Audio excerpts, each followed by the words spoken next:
신약성경 빌립보서 1장 20절로부터 21절로 말씀입니다. 함께 하나님 말씀 받들도록 하겠습니다. 나의 간절한 기대와 소망을 따라 아무 일에든지 부끄러워하지 아니하고 지금도 전과 같이 온전히 담대하여 살든지 죽든지 내 몸에서 그리스도가 존귀하게 되게 하려 하나니 이는 내게 사는 것이 그리스도니 죽는 것도 유익함이라. 아멘. 자리에 착석해 주십시오. 절대 가치를 발견한 사람, 이런 제목으로 하나님의 말씀 선포가 있겠습니다.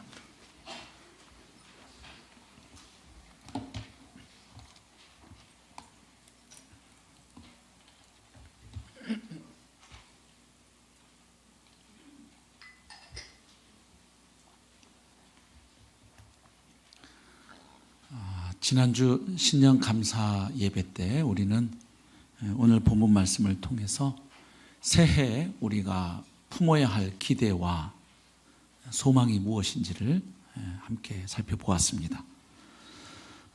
특별히 사도 바울의 고백을 통해서 살펴보았는데, 사도 바울에게 간절한 기대와 소망이 하나 있었다면 그것은 살든지 죽든지 어찌하든 자기 몸에서 그리스도가 존귀하게 되시는 것이었습니다. 그래서 자신의 모든 삶과 사역을 통해서 그리스도께서 존귀하게 되실 뿐만 아니라 특별히 죽음을 통해서도 어떻게 그리스도께서 존귀하게 되시는지 그 의미를 지난주에 우리가 함께 나누었습니다. 오늘은 계속 이어서 그러면 사도 바울은 어떻게 해서 예수 그리스도가 삶과 죽음을 초월하는, 즉 생사를 초월하는 절대 가치가 되셨는지, 어떻게 예수 그리스도 안에서 모든 삶을 통합하는, 심지어는 죽음까지도 초월하게 만드는 그 절대 가치를 발견할 수 있었는지, 그 이유를 오늘 함께 나누려고 합니다. 그래서 바라고 소망하기는 한 해 동안 저희에게도 우리를 위해 죽으시고 부활하신 예수 그리스도께서 우리 삶의 절대 가치가 되셔서 왕이신 그분이 우리의 삶을 인도하시고 보호하시고 통치하시는, 그래서 그 어느 해보다 하나님의 나라를 풍성하게 경험해가고 누리고 또 증거하는 복된 새해가 되기를 주님의 이름으로 축복합니다. 자, 바울은 어떻게 예수 그리스도를 심지어는 죽음까지도 초월하게 만드는 모든 삶을 통합하는 절대 가치로 확신할 수 있었을까요? 원래 바울은 예수 그리스도를 믿는 그리스도인이 아니었습니다.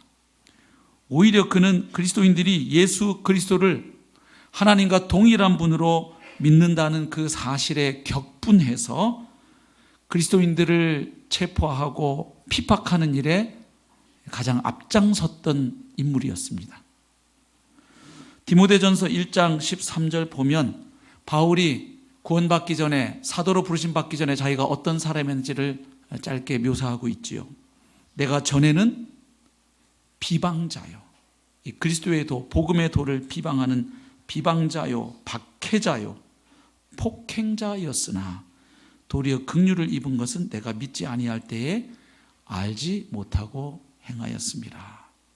자기가 예수를 그리스도로 믿는 성도들, 예수를 주님으로 믿는 성도들을 핍박한 이유는 알지 못했기 때문이라고 말합니다. 뭘 알지 못했을까요?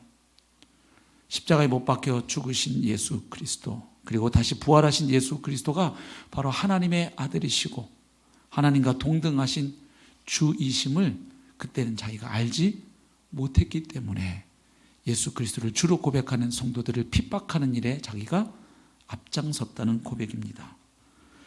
동일한 내용을 고린도후서 5장 16절에서는 조금 다른 언어로 표현합니다. 그러므로 우리가 이제부터는 어떤 사람도 육신을 따라 알지 아니하노라. 비록 우리가 그리스도도 육신을 따라 알았으나 이제부터는 그같이 알지 아니하노라. 여기 지금 바울이 고백합니다. 예전에는 우리가 그리스도조차도 육신을 따라 알았다, 이렇게 말합니다. 여기 육신을 따라 알았다는 것은 그리스도를 바라볼 때 인간적인 기대와 소망으로 이 세상의 사고방식을 따라서 예수를 바라보았다, 이런 말입니다. 그러나 이제는 그렇게 알지 아니한다. 이렇게 말하고 있죠. 바울이 육신을 따라 그리스도를 알았을 때 예수는 어떤 존재였을까요? 도무지 하나님이 보내신 구원자일 수가 없었던 인물입니다. 왜냐하면 가장 흉악한 범죄자를 처형하는 그 십자가 형틀에 달려서 비참하게 피 흘리며 죽어간 한 죄수에 불과했기 때문입니다.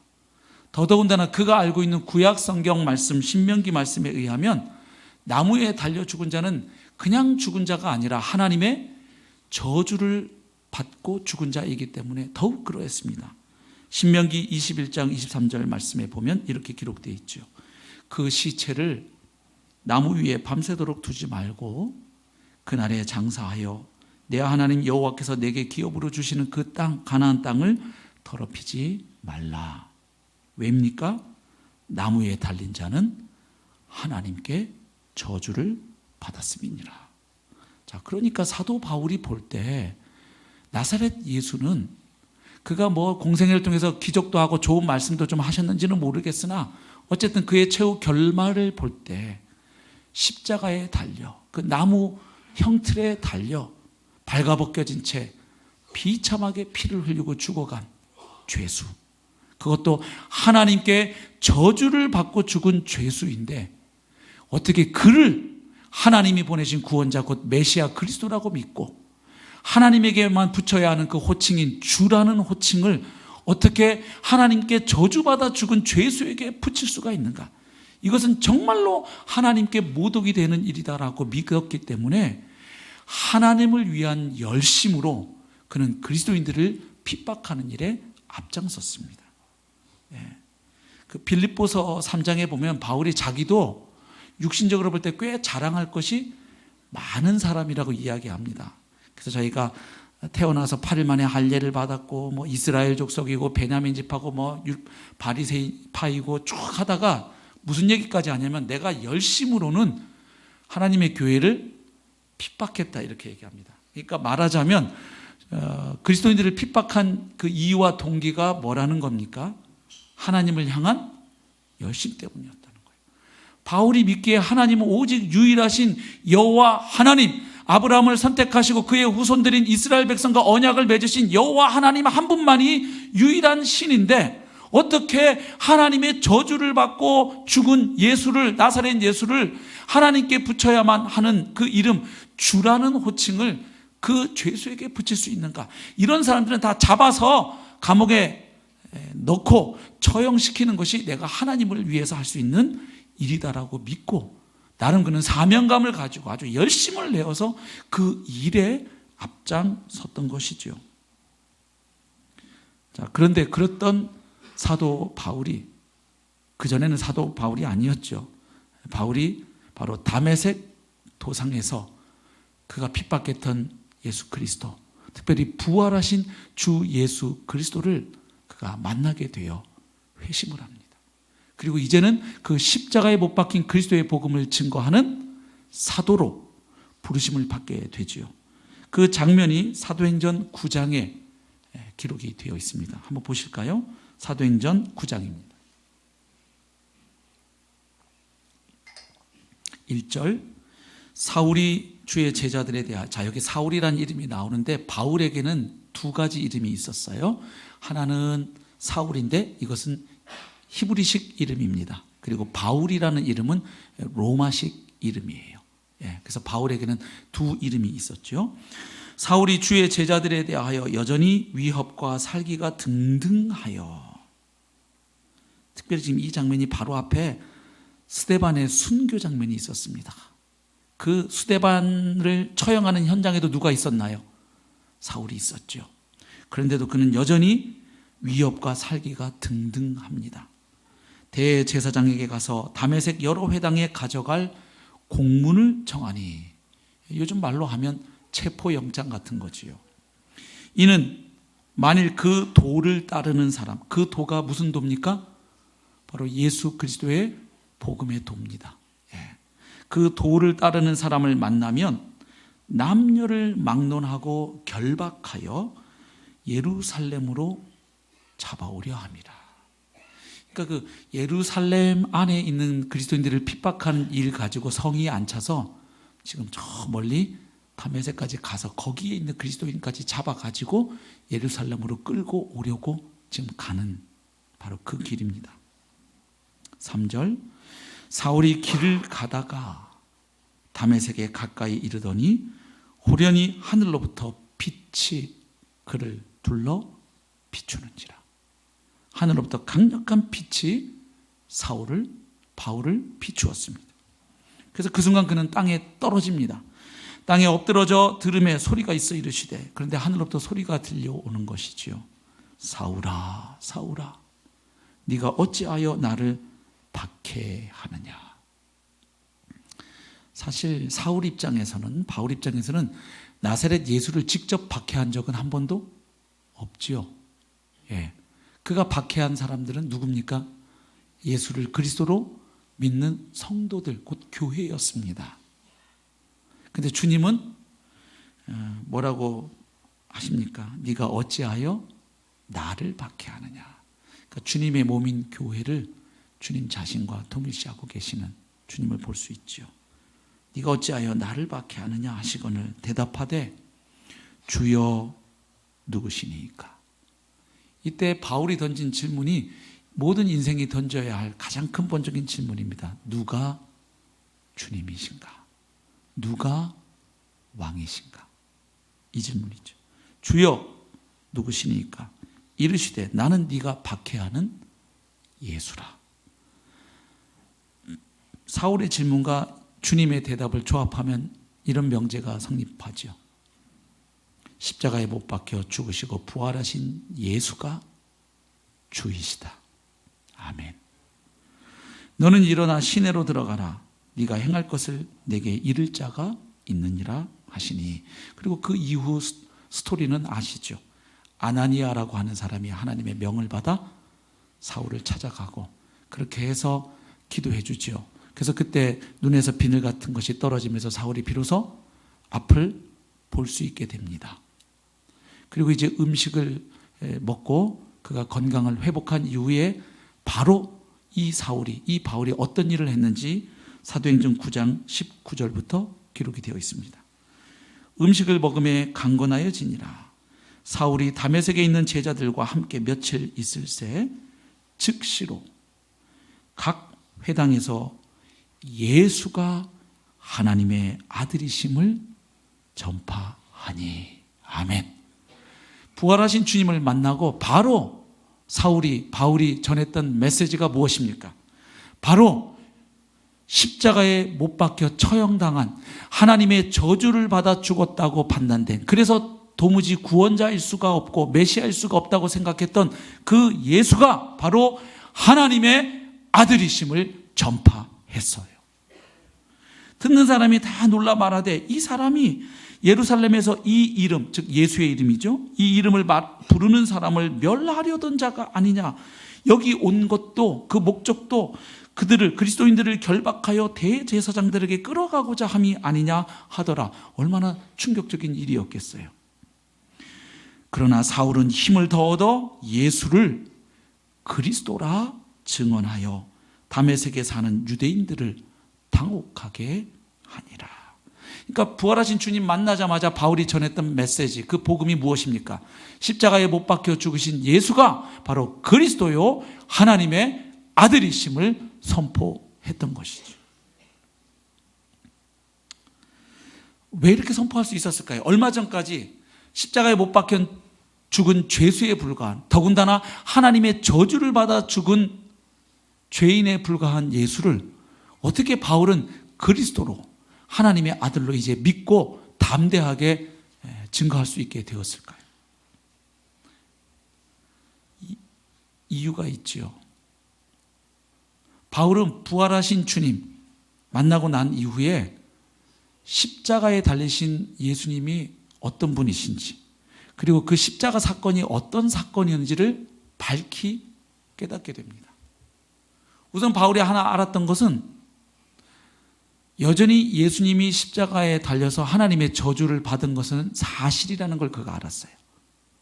왜냐하면 신명기 말씀도 분명한 하나님의 말씀이니까요.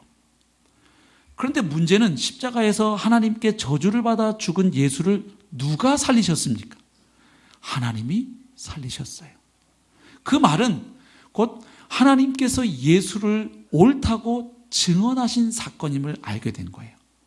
그럼 예수가 옳다는 말은 예수님께서 생전에 그가 자기 자신에 대해서 그리고 자신의 죽음에 대하여 하셨던 그 말씀이 참이요 사실임을 하나님께서, 그가 그토록 사랑하고 섬기는 하나님께서 확증하셨다는 사실을 깨닫게 됩니다. 그런 관점에서 구약을 다시 보니까 정말로 구약에서는 앞으로 하나님이 보내신 메시아가 이 땅에 어떻게 오시고 어떤 삶과 사역을 살고 감당하시다가 어떻게 고난당하시고 죽으시고 부활하실 것인지 예언되어져 왔음을 그가 깨닫게 돼요. 그리고 그 모든 약속과 기대와 예언이 바로 나사렛 예수 안에서 절정에 이르고 성취되었다는 사실을 깨닫게 되죠. 그래서 갈라디아 3장 13절에서 바울은 이렇게 선언합니다. 한번 같이 읽어보실까요? 시작. 그리스도께서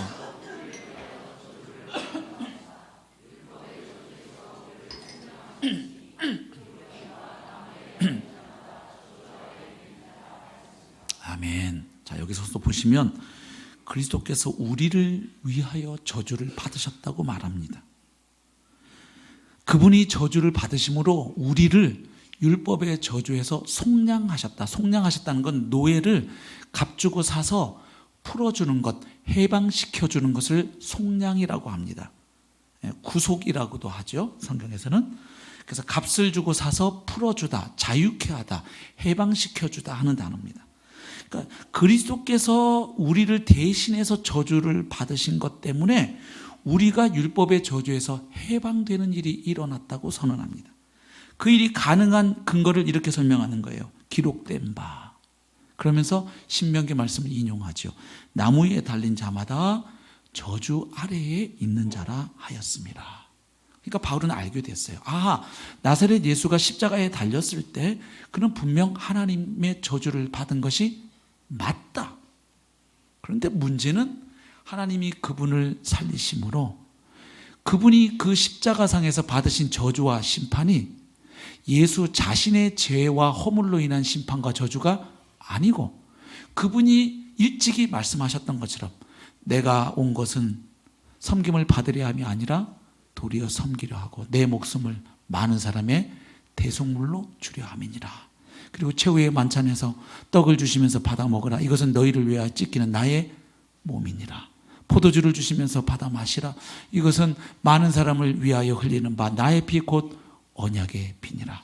많은 사람의 죄사함을 위하여 흘리는 속죄의 피요 새 언약을 위하여 흘려지는 새 언약의 피라는 사실을 예수께서 이미 말씀하고 죽으셨는데 그 예수를 하나님이 살리심으로 그 예수의 모든 말씀이 사실임을 입증하셨다는 것을 알게 된 거예요. 그래서 예수님이 일찍이 하셨던 말씀 나와 아버지는 하나이니라. 그 말씀도 다 사실임을 부활을 통해 깨닫게 된 거죠. 그래서 여기 말하는 거예요. 예수께서 저주를 받으신 게 맞다. 그런데 그분의 죄와 허물로 받은 저주와 심판이 아니고 우리가 달려받아야 할 저주와 심판을 죄 없으신 하나님의 아들 예수님이 그곳에서 내 이름표를 달고 그분이 대신 저주를 받으심으로 우리를 그 저주에서 해방시키셨다. 할렐루야. 이 십자가 대속의 복음의 진리를 선포하는 거예요. 그래서 로마서를 시작하면서 바울은 자신이 전하는 복음을 그 편지 서두에서 이미 한번 요약하고 시작을 합니다. 한번 보실까요? 로마서 1장 1절 예수 그리스도의 종 바울은 사도로 부르심을 받아 하나님의 복음을 위하여 택정함을 입었으니, 그러니까 자기는 예수 그리스도의 종이라는 겁니다. 그리고 그 주님으로부터 보냄을 받은 사도라는 것이에요. 그런데 뭘 위해서 보냄을 받고 부르심을 받았는가? 바로 복음을 위하여 받았다는 거예요. 그리고 바로 이제 2절에서 그 복음이 무엇인지를 설명하죠. 이 복음은 하나님이 선지자들을 통하여 그의 아들에 관하여 성경에 미리 약속하신 것이라. 여기서 바울이 두 가지를 이야기하죠. 먼저 복음은 나사렛 예수가 갑자기 나타나서 십자가에 죽고 부활함으로 나타난 우발적인 사건이나 소식이 아니라는 겁니다. 그 소식은 오래전부터 하나님이 하나님의 사람들을 통하여 약속해 오시고 예고해 오셨던 어떤 일이 드디어 예수로 말미암아 성취되었다는 소식이에요. 그리고 그 복음의 핵심은 다른 많은 이야기가 아니라 특별히 누구에 관한 소식이냐? 바로 이 땅에 오셔서 죄인들을 구원하실 하나님의 아들에 관하여 약속된 소식. 그런데 그 이야기, 예언이 예수 안에서 성취되었다는 기쁜 소식이라고 말하는 거죠. 그래서 결국 바울은 알게 된 게 있어요. 뭐냐면 자기가 과거에 바리새파에 소속돼 이 아주 유대교에 열심일 때 구약 성경과 유대교에서 가지고 있던 오랜 바람과 소망이 있어요. 그건 뭐냐면 바로 메시아가 와서 자신들을 구원해 주는 거였어요. 근데 바울이 이제 알게 된 거죠. 그 구약 성경과 유대교에서 가지고 있던 그 오래된 바람과 소망이 드디어 예수 그리스도 안에서 성취되었다는 것을 깨닫게 된 거죠. 구약과 유대교의 그 오랜 이야기가 예수 안에서 절정과 성취에 이르렀음을 깨닫게 된 거예요. 그래서 지금 복음에 대하여 그 복음은 먼저 하나님이 선지자들을 통해 구약 성경에 약속되었던 이야기다. 그런데 그 약속이 예수 안에서 성취된 것이 바로 복음이다. 이야기를 하죠. 그리고 다시 그 복음의 핵심을 또 이야기합니다. 3절 그의 아들에 관하여 말하면 육신으로는 다윗의 혈통에서 나셨고 메시아는 반드시 다윗의 자손으로 오시도록 되어 있었습니다. 그렇죠? 그래서 예수님의 성육신을 언급하면서 그분은 다윗의 씨로 오신 메시아이심을 증거하는 겁니다. 그리고 성결의 영으로는 죽은 자들 가운데서 부활하사 주님의 죽으심과 부활을 이야기하죠. 그러니까 여기 복음의 가장 세 가지 핵심 사건이 뭐예요? 그리스도의 성육신, 죽으심, 부활임을 알 수 있죠. 부활하사 능력으로 하나님의 아들로 선포되셨으니 곧 우리 주 예수 그리스도시니라. 곧 예수는 주님이시요 그리스도이시다. 이것이 바로 복된 소식이라는 거예요. 그래서 여러분 바울은 결국 부활하신 나사렛 예수가 이스라엘의 메시아일 뿐만 아니라 온 세상의 주이심을 선포하는 거예요. 그분이 하나님의 아들, 곧 하나님 아버지로부터 모든 권한을 상속받아 아버지를 대행하여 세상을 다스리고 통치하시는 곧 하나님과 동등하신 하나님의 아들이심을 선포하는 것이죠. 그래서 여러분 바울이 이 복음이라는 단어, 유앙겔리온, 기쁜 소식이라는 단어인데요. 이 단어를 쓸 때 구약의 선지자들이 예언자들이 선포했던 그 기쁜 소식의 연장선상에 있다는 것을 이해할 필요가 있습니다. 근데 많은 경우에 우리에게 익숙한 복음은 구약의 이야기를 배경으로 하지 않고도 그냥 우리에게 전해졌어요. 우리에게 익숙한 복음 어떤 복음이에요? 너 죄인이지. 그래서 죄인은 그대로 죽으면 하나님의 심판을 받고 지옥에 가. 근데 하나님이 죄 없으신 하나님의 아들 예수 그리스도를 보내서 십자가에서 대신 죽게 하셨어. 그래서 이제 그 예수를 믿으면 죄 사함 받고 의인이 되어 하나님 나라에 갈 수 있어. 여기서 틀린 이야기 하나도 없고 다 진리고 사실이고 복음인데 문제는 우리가 익숙하게 들어왔던 복음은 구약의 이야기를 별로 필요로 하지 않았어요. 그런데 사도들이 복음을 전하는 패턴을 가만 보면 오늘 로마서에서도 복음은 하나님이 선지자들을 통해서 그의 아들에 관하여 성경에, 여기 말하는 성경은 당연히 구약 성경이죠. 구약 성경에 미리 약속하신 것이다. 구약 성경과의 연속성을 강조하고 있어요. 고린도전서 15장 3절에서도 바울은 복음의 핵심을 이렇게 선포하죠. 성경대로 그리스도께서 우리 죄를 위하여 죽으시고 성경대로 부활하사. 그러니까 단순히 예수님의 죽으심과 부활을 말하는 것이 아니고 그 사건이 철저하게 어떤 사건이었다. 구약 성경에 약속된, 그리고 구약 성경에 하나님이 이스라엘 역사 가운데 굽이굽이 해오신 그 이야기가 바라보는 그 어떤 지점이 있는데 그것이 바로 예수의 죽으심과 부활을 통해 하이라이트에 이르고 성취되었다는 것이 복음이라는 거예요. 예. 그래서 예수 믿으면 구원받는다는 것 틀림없는 사실이에요. 복음의 진리가 맞습니다만은 우리가 계속해서 복음을 더 알아가는 과정에서 이 바울이 복음이라는 단어를 말할 때 선지자들이 선포했던 그 기쁜 소식과 연관이 있다는 것을 이해할 필요가 있다, 이 말씀이죠.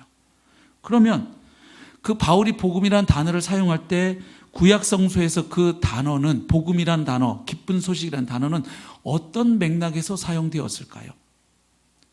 그것을 가장 잘 보여주는 본문이 이사야서에 나옵니다. 우리 이사야서 40장 9절과 10절 말씀을 좀 같이 읽도록 하겠습니다. 같이 읽어보실까요? 시작.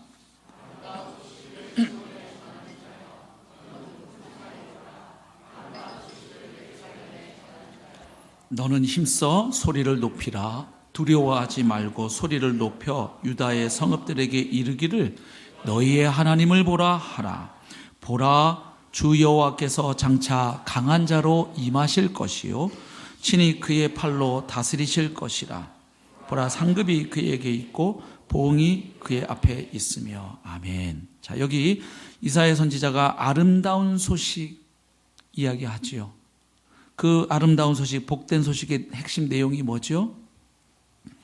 주 여호와께서, 만유의 주인이신 여호와 하나님께서 장차 강한 자로 임하실 것이요.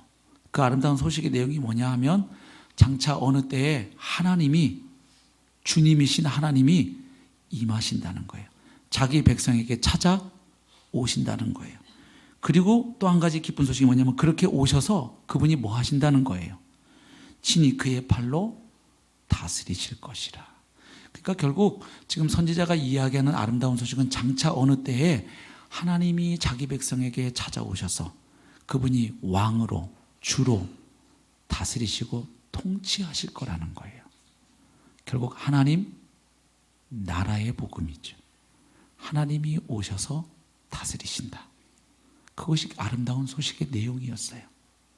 자, 52장 7절 8절도 한번 또 볼까요? 이사야 52장 7절 8절 같이 한번 읽겠습니다. 시작. 좋은 소식을 전하며 평화를 공포하며 복된 좋은 소식을 가져오며 구원을 공포하며 시온을 향하여 이르기를 내 하나님이 통치하신다 하는 자의 산을 넘는 발이 어찌 그리 아름다운가. 내 파수꾼들의 소리로다.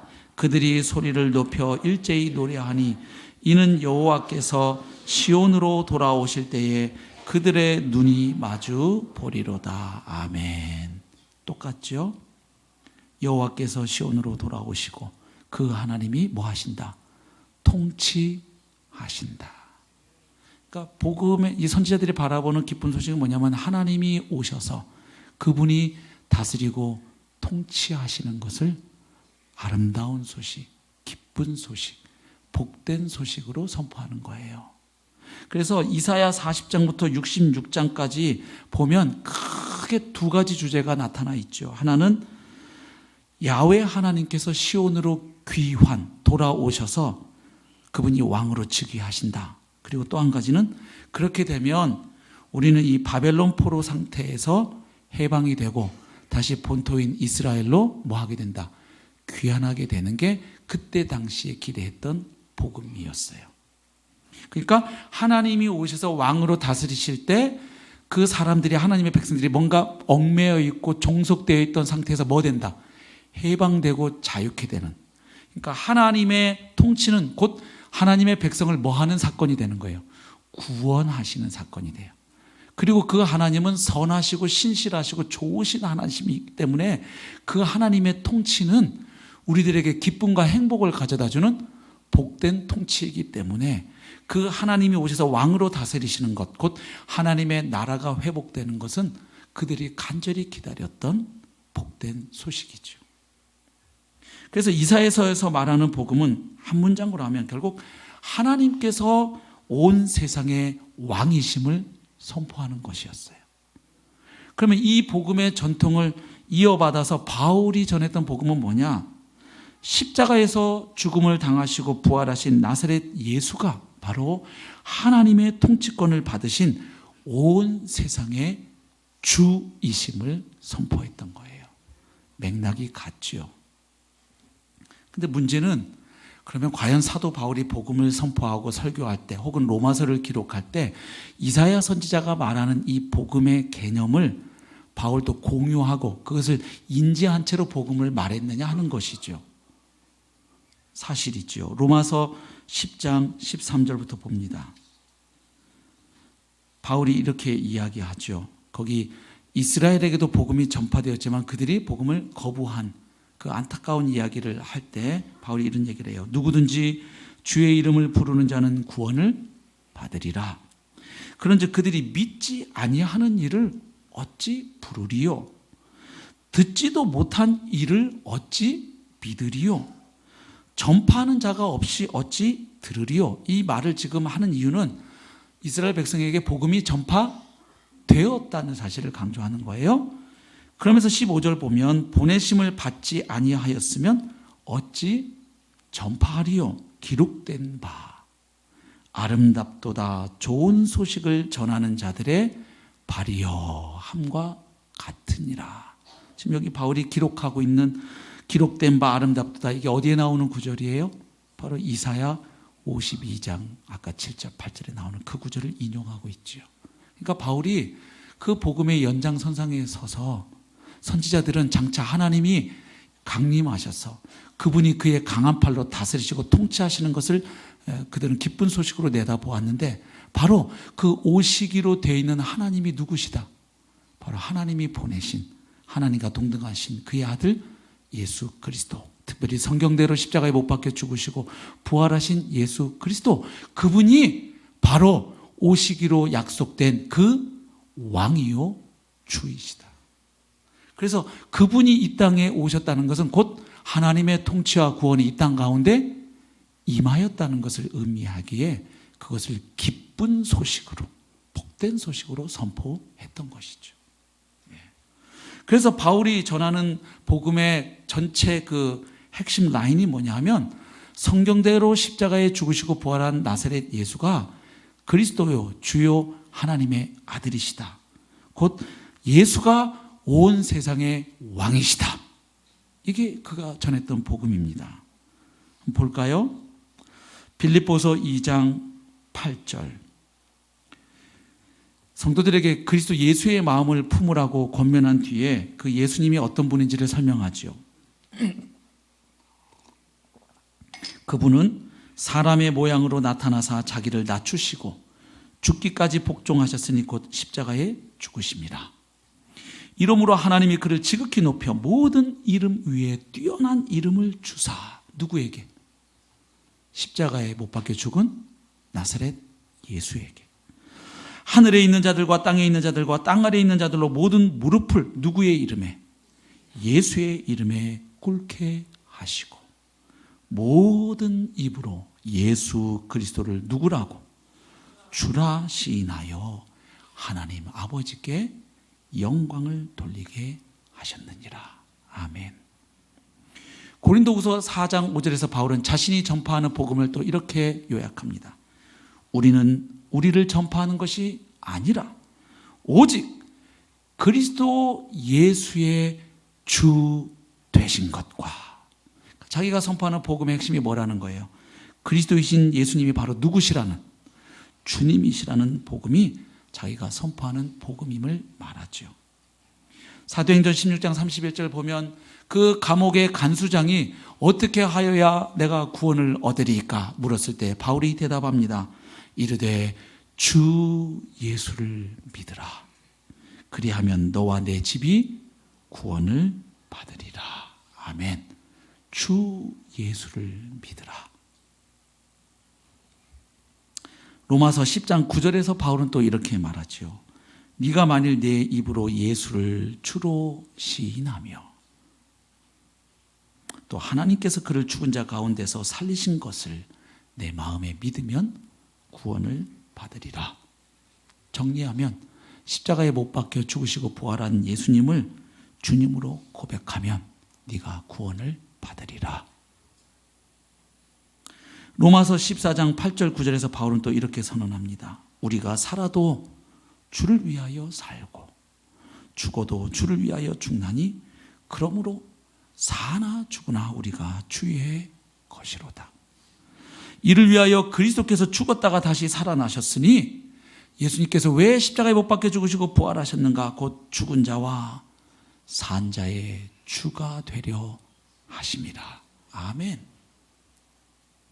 그래서 바울은 그 예수 그리스도를 주님으로 믿고 고백하여 하나님의 은혜로 죄사함 받고 구원받은 성도들의 이 구원 사건을 골로새서에서 이렇게 설명합니다. 예수 그리스도 안에서 죄사함 받고 용서함 받은 사건을 같은 이야기를 바울이 어떻게 또 표현하냐? 하나님의 나라로 옮겨진 사건으로 묘사를 해요. 자, 보십시오. 골로새서 1장 13, 14절 같이 한번 읽어보시겠습니다. 시작. 그가 우리를 흑암의 권세에서 건져내사 그의 사랑의 아들의 나라로 옮기셨으니 그 아들 안에서 우리가 속량 곧 죄사함을 받았도다. 아멘. 그러니까 예수 안에서 우리가 속량 아까 설명드렸어요. 값을 주고 사서 자유케 하는 것이 속량입니다. 해방시키는 거예요. 그게 죄사함인데 우리가 죄의 종이었잖아요. 예. 그런데 예수님의 십자가 보혈로 말미암아 우리가 속량받고 죄사함 받은 사건은 또 다르게 설명하면 그 전에 우리가 살던 흑암의 권세, 사탄이 죄와 사망으로 통치하는 그 흑암의 권세에 우리가 종노릇하던 우리들을 예수께서 자기의 핏값으로 건져내셔서 우리를 어디로 옮기셨다? 그의 사랑의 아들의 나라 곧 하나님의 나라로 옮기셨으니. 아멘. 그러니까 결국 바울이 말하는 이신칭의의 복음, 믿음으로 말미암아 의롭게 되는 복음은 곧 하나님의 나라로 옮겨지는 사건을 설명하는 용어예요. 그러니까 칭의는 뭐냐? 믿음으로 의롭다 된 것은 하나님의 은혜로 우리가 죄인인 우리가 하나님 나라의 영광스러운 백성이 되었음을 의미해요. 그럼 성화는 죄인인 우리를 하나님이 의인이라고 거룩한 자라고 불러주시고 하나님의 유업을 상속할 자라고 세워주시니 이제는 그 신분과 아이덴티티, 정체성에 어울리는 삶을 점점 회복해가고 살아가는 것이 성화예요. 그러니까 하나님 나라 백성 만들어 주심이 칭의고 하나님 나라 백성답게 살아가는 것이 성화라 이 말이에요. 예. 그런데 그게 우리 힘으로 잘 안 되니까 누가 계신다고 얘기하는 거예요. 성령을 따라 살으라고 로마서에서 갈라디아에서 강조하는 이유가 거기에 있는 거지요. 예. 그래서 바울의 복음은 결국 십자가에서 죽음을 당하시고 부활하신 나사렛 예수가 이스라엘의 구원자 메시아일 뿐만 아니라 그가 온 세상의 통치권을 받으신 바로 하나님의 아들 곧 주이심을, 그래서 주 예수 그리스도이심을 선포했던 거지요. 예. 그러니까 이런 깨달음을 통해서 바울은 예수 그리스도야말로 정말로 복음 자체이심을 알게 된 거예요. 그렇죠. 예.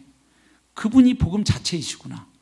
그분의 오심, 성육신, 그분의 이 땅에서의 삶과 사역, 그리고 특별히 가장 중요하게 생각했던 그분의 죽으심과 부활, 그리고 승천하시고 성령 보내주신 것, 그리고 약속하신 대로 다시 오셔서 영원한 하나님의 나라가 드디어 완성되는 것. 그래서 복음의 어떤 국면도 예수님을 빼놓고 설명할 수가 없죠. 그래서 예수 그리스도 자체가 곧 복음이심을 바울은 알았기 때문에 그 예수 그리스도를 절대 가치로 삼았던 것이죠. 특별히 바울이 강조했던 복음의 핵심에는 세 가지 사건이 들어가 있거든요. 그 세 가지 사건이 뭔가요?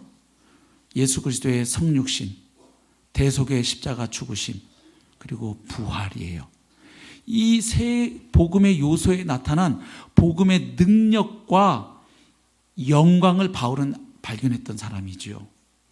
여러분, 저번에도 한번 말씀드렸습니다만 예수 그리스도의 성육신에 나타난 복음의 중요한 속성 한 가지가 뭐였죠? 위에서 아래로 임하는, 영어로 표현하면 upside down, 위에서 아래로 임하는 복음의 속성이에요. 하나님과 동등하신 그분이 그것을 취할 것으로 여기지 아니하시고 그 영광스러운 하나님의 보좌를 떠나 이 땅에 우리와 같은 인간의 모습으로, 아니 종의 모습으로 오셨어요. 그래서 우리에게 구원의 길이 열리게 된 거죠. 하나님 아버지의 뜻에 온전히 순종하여 성자 예수님께서 이 땅에 오심으로 우리에게 구원의 길이 열린 거예요. 그래서 예수 그리스도의 성육신도 기쁜 소식이 되죠. 그래서 예수님 태어나실 때 천사들이 목자들에게 뭐라고 합니까? 오늘날 온 세상에 미칠 큰 기쁨의 좋은 소식이 있으니 이는 다윗의 동네에 너희를 위하여 구주가 나셨습니다. 예. 그래서 그리스도의 탄생을 온 세상에 미칠 큰 기쁨의 복된 소식이라고 증거해 주지요.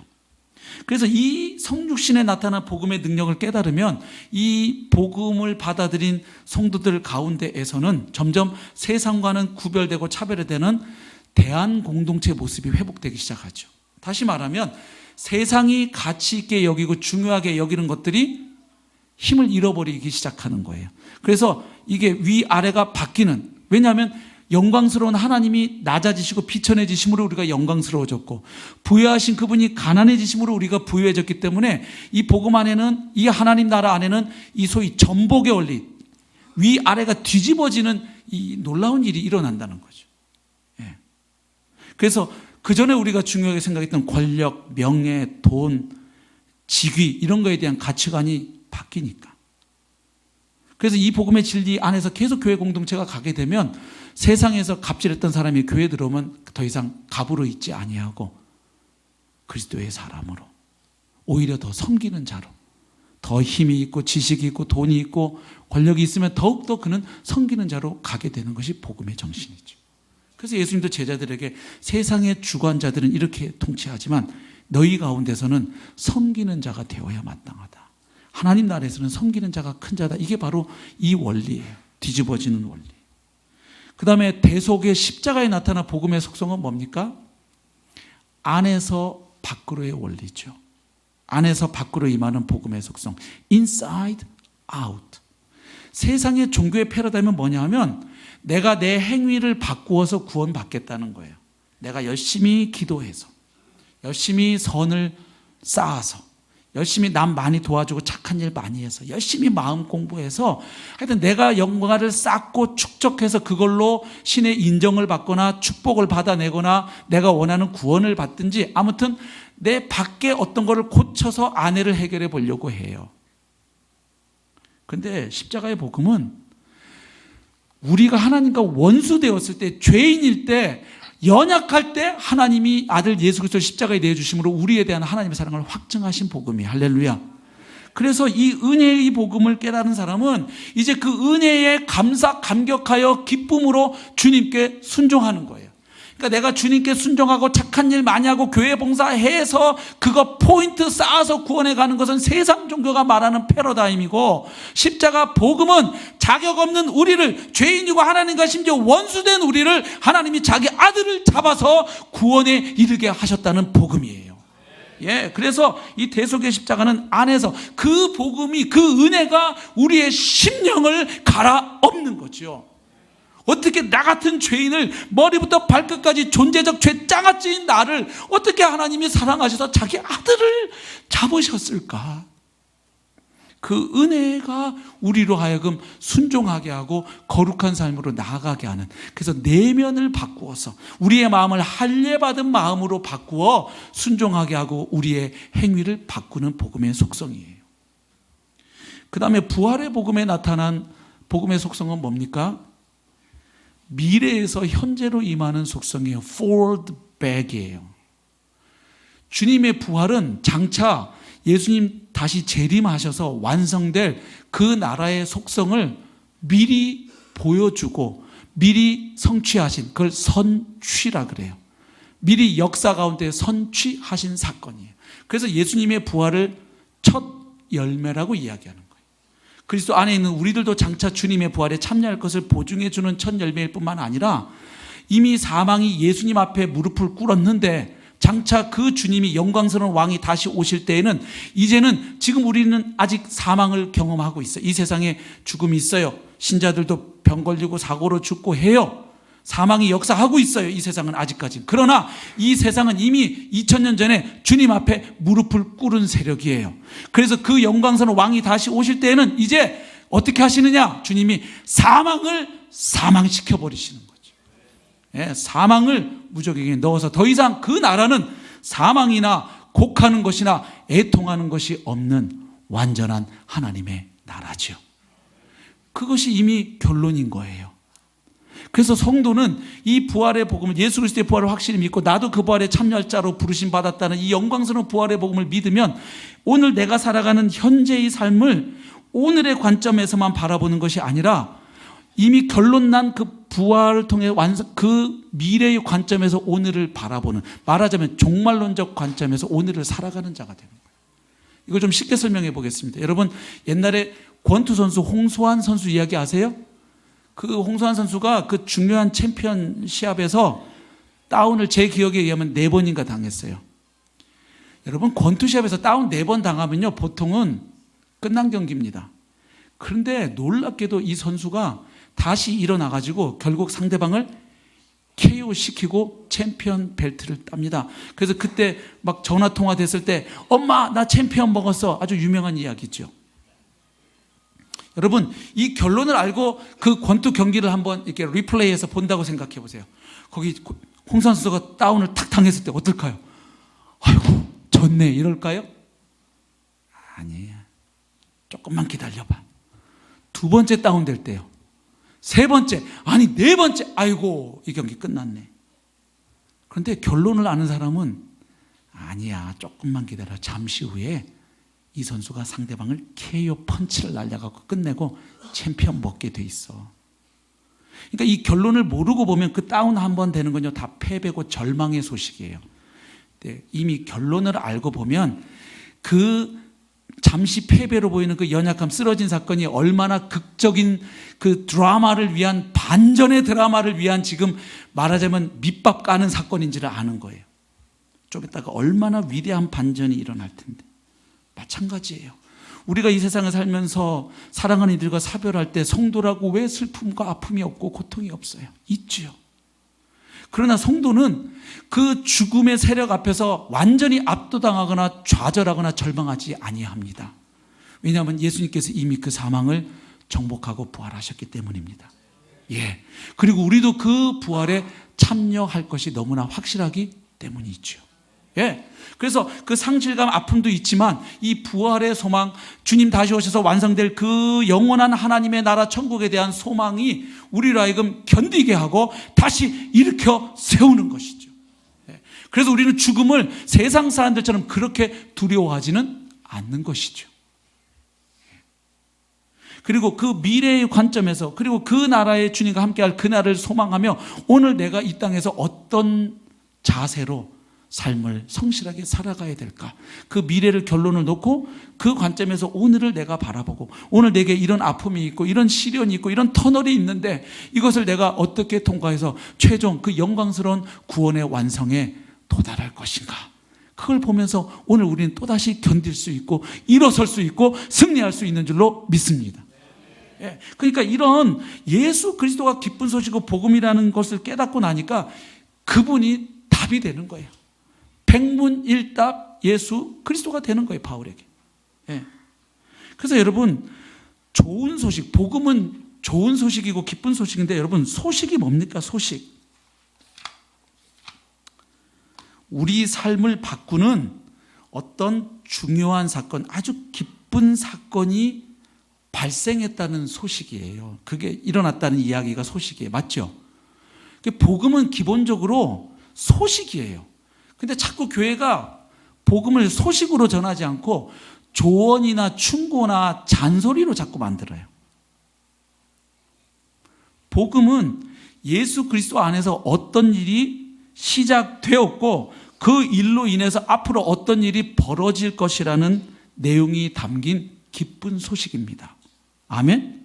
여러분, 이거 생각해 보세요. 여러분이 카페에 앉아갖고 조용히 차 마시고 있는데 이 집 커피 맛있다 이러고 있는데 갑자기 어떤 사람이 문을 벌컥 열고 들어오더니 여러분 기쁜 소식이에요. 자, 이런 상황 한번 상상해 보세요. 자, 뭐 어떤 경우를 상상할 수 있을까요? 뭐 그 사람이 응원하던 축구팀이 라이벌 팀을 이기고 챔피언이 된 것도 가능할 수 있고, 예를 들면 일제치하에 있던 우리나라 같은 경우는 오늘 일본 천황이 항복해가지고 우리나라가 드디어 해방됐다. 더 좁혀서 개인적인 이야기로 만들어 보면 그 집의 딸이 불치병에 걸려서 소망 없이 눈물로 세월을 보내고 죽어가고 있는데 드디어 그 병을 고칠 수 있는 특효약, 신약이 개발되었다는 소식일 수도 있죠.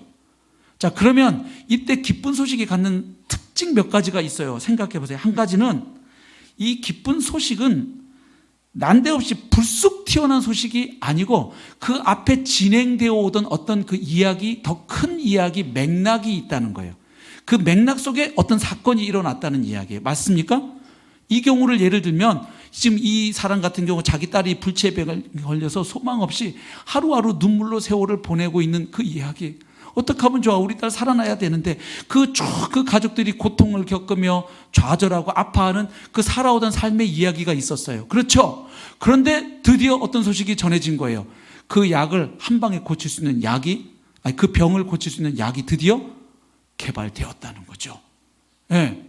그래서 예수 그리스도의 복음이 그렇다는 거예요. 그냥 어느 날 갑자기 예수님이 뚝 나타나서 죽으시고 부활한 게 아니라 구약 성경의 에덴 동산에서 아담과 하와가 범죄했을 때부터 하나님이 약속하신 그 여자의 후손으로부터 시작해서 굽이굽이 그 이스라엘 역사 가운데 장차 오셔서 그분이 그의 강한 팔로 통치하시고 우리를 구원해 주실 그분을 바라보는 그 큰 이 메타 내러티브 스토리가 있었다는 거예요. 그 이야기 가운데 드디어 가운데 예수 그리스도의 십자가와 부활이 있는 거죠. 사도들은 복음을 이렇게 이해했던 거예요. 그래서 왜 예수님의 십자가 부활이 그토록 좋은 소식인지를 이해한 거죠. 그리고 여러분, 소식들은 실제로 일어난 일에 대한 이야기입니다. 맞습니까? 예수 그리스도께서 오셨고 죄 없는 삶을 사셨고 십자가에 죽으셨고 부활하셨고 이거 전부 역사 가운데 일어난 일이지 이렇게 되었으면 참 좋겠다 희망사항이 기쁜 소식이 아니에요. 소식은 일어난 일이에요. 가령 1세기 때 기쁜 소식은 이런 거예요. 어느 나라하고 전쟁하러 나갔던 우리 왕이 드디어 그 전쟁에서 승리하고 돌아왔다는 소식이에요. 예를 들면. 그러면 그 이야기는 그들의 삶에 영향을 줘요. 왜? 이제는 우리나라에 뭐가 있겠구나. 평화가 있겠구나. 우리가 두려움 없이 안정감 있게 살아갈 수 있겠구나. 그것을 의미하는 소식이란 말이에요. 그래서 예수 그리스도의 죽으심과 부활이 기쁜 소식인 건 천하 모든 인간이 종노릇하고 있는 죄의 문제를 그리스도께서 십자가의 보혈로 해결해 놓으시고 죄사하시고 그리고 우리가 가장 두려워하는 원수인 죽음을 주님이 정복하셨기 때문이지요. 그리고 그 예수 믿어 구원받은 성도는 예수와 동일한 그 부활에 참여할 수 있게 되었기 때문이지요. 그래서 가장 기쁜 소식이 그리스도의 십자가와 부활인 거예요. 그래서 그 소식은 그로 인해서 앞으로 어떤 것들이 달라질 것을 의미해요. 예를 들면 그 죽어가는 딸이 그 약을 이제 아직 먹진 않았지만 이제 사서 먹으면 우리 딸 데리고 이제 세계 여행, 유럽 여행도 갈 수 있겠네, 아프리카 여행 갈 수 있겠네, 그런 꿈을 꿀 수 있어요. 전에는 그런 꿈 못 꿨어요. 그리고 그 기쁜 소식은 기다림의 중간 단계가 있어요. 지금 약이 개발됐다는 건 우리 딸이 살 수 있다는 기쁜 소식이지만 그러나 그게 이제 현실이 되기까지는 과정이 있어요. 그 약을 파는 데가 어딘지 가야 돼요. 그리고 그 약을 살 수 있는 돈을 구해야 돼요. 그렇죠? 그래서 사서 먹되 또 용법대로 잘 먹어야지. 지금 저희 집에도 딸이 타미플루 열심히 먹고 있어요. 또 밤 12시 반에 깨워달라고 카톡을 했더라고요. 왜냐면 그 12시간마다 먹어야 되니까 놓칠까 봐. 자, 무슨 얘기냐면 예수 그리스도의 십자가 죽으심과 부활로 이 땅에 이미 하나님의 통치와 구원이 시작되었습니다. 아멘. 이걸 복음서는 예수로 말미암아 이미 시작된 도래한 하나님의 나라로 설명을 해요. 그러나 이 나라가 시작되었지만 아직 완성은 안 됐어요. 그 나라는 누가 오실 때? 예수 그리스도께서 다시 오실 때 완성됩니다. 할렐루야. 우리가 만드는 유토피아를 통해서 완성되는 게 아니에요. 만왕의 왕이신 그분이 오실 때, 그리고 사망과 모든 악한 세력들이 그분 앞에 완전히 굴복될 때 이 땅은 완전한 하나님의 나라로 회복이 됩니다. 그래서 이미 시작된 일이 있고 시작된 일로 말미암아 그 일이 결론에 이르기까지 그 과정과 그 소망이 있어요. 그래서 이미 예수 안에서 시작된 것이 기쁜 소식일 뿐만 아니라 예수의 부활로 말미암아 우리도 그 부활에 참여할 수 있다는 것이 이미 믿음으로 나오는 얘기는 그게 믿음으로 이미 현실이 되는 것이죠. 할렐루야. 그러니까 절망 중에도 또다시 일어나는 거죠. 그 어떤 것도 성도를 완전한 절망 가운데 가둘 수가 없는 것입니다. 그래서 결국 성서 전체가 증언하는 복음은 결국 예수님으로 다 모아져요. 예수 그리스도의 성육신, 그분의 사역, 죽음, 부활, 승천, 재림. 그래서 성경이 증언하는 복음을 제가 아주 짧게 요약해서 이야기하고 마치겠습니다. 예수 그리스도께서 평화의 왕으로 오셨다는 거예요. 그런데 그분은 세상의 임금들이 힘과 권력으로 백성을 통치하고 억압하는 방식이 아니라 오히려 백성을 위해서 자신을 내어주고 희생하고 섬기는 모습으로 오신 왕이에요. 그래서 예수님은 오셔서 하나님의 저주 아래에 있다고 여겨졌던 가난한 이들과 함께 하셨어요. 그리고 당시에 하나님 나라에 들어갈 수 없다고 여겨졌던 세리와 죄인의 친구가 되어주시고 그들과 함께 밥을 잡수셨어요. 그리고 그 당시에 사람 숫자에도 들어가지 못했던 여성과 아이들을 따뜻하게 맞아주셨던 예수님. 그리고 하나님께 저주받은 병이라고 여겨졌던 나병을 비롯한 온갖 질병들을 고치시고 귀신을 내어 쫓으시고 죽은 자를 살리시고 우리의 모든 죄를 대신 짊어지시고 십자가에 죽으심으로 우리의 죄가 사해지게 하셨습니다. 그뿐만 아니라 그분은 죽음 가운데서 부활하셔서 모든 잠자는 자들의 첫 열매가 되셨어요. 그리고 그 예수 그리스도를 주님으로 믿고 은혜로 구원받은 우리는 이미 예수 안에서 새로운 피조물이 되었습니다. 그리고 의롭다 하심을 받았어요. 그리고 거룩한 자라고 하나님께 인정을 받았어요. 그리고 하나님 나라의 유업을 상속할 하나님의 자녀가 되었어요. 그리고 하늘로 올라가신 주님은 다시 오실 때까지 놀고 계신 것이 아니라 하나님 보좌 우편에 앉으사 온 세상 만물을 통치하시고 그리스도께 굴복하지 않는 악한 권세들을 주님의 발 아래 복종시켜 가시며 그뿐만 아니라 우리를 날마다 우리를 위해 중보하십니다. 그리고 우리에게는 보혜사 성령을 보내셔서 이 땅에 육신을 가지고 사는 우리가 이 땅에서도 하나님의 통치와 구원을 계속해서 경험해가고 누리도록 우리와 함께 하십니다. 그리고 주님이 오심으로 시작된 그 하나님의 나라는 지금도 복음을 통해 성령의 역사를 통해 계속 확장 중에 있고 주님 안에서 모든 만물이 새로워지게 됩니다. 주님이 오시면. 결국 이 땅은 완전하고 아름다운 하나님의 통치가 완벽하게 구현되는 하나님 나라로 완성된다는 것이 성서가 증거하는 복된 소식입니다. 그런데 이 일이 가능함을 믿을 수 있도록 한 가장 결정적인 사건은 그분의 십자가의 죽으심과 부활입니다. 그래서 복음의 핵심은 그리스도의 십자가와 부활이 되는 것이죠. 그래서 이 예수님이 바로 저의 주님이고 성도님들의 주님이신 줄로 믿습니다. 그런데 이 주님을 우리가 주님으로 자꾸 인정하지 않으면 주님 아닌 다른 헛된 우상들, 우리 전에 생각한 안락의 우상, 인정의 우상, 통제의 우상, 권력의 우상, 일, 성취, 외모, 가족, 의존, 관계, 사상, 이데올로기 이런 것들이 그 자리를 차지하면 우리에게 참된 기쁨과 만족이 없죠. 우린 너무 잘 알고 있죠. 그래서 한 해 동안 나를 위해 죽으시고 부활하신 예수 그리스도가 나의 주님, 나의 하나님, 나의 왕이심을 고백하고 그분의 복스러운 사랑의 통치를 받으며 하늘의 은혜를 많이 누리시는, 그래서 2020년 인생 최고의 해가 되시기를 주님의 이름으로 축복합니다. 우리 함께 주님께 사랑 고백하겠습니다.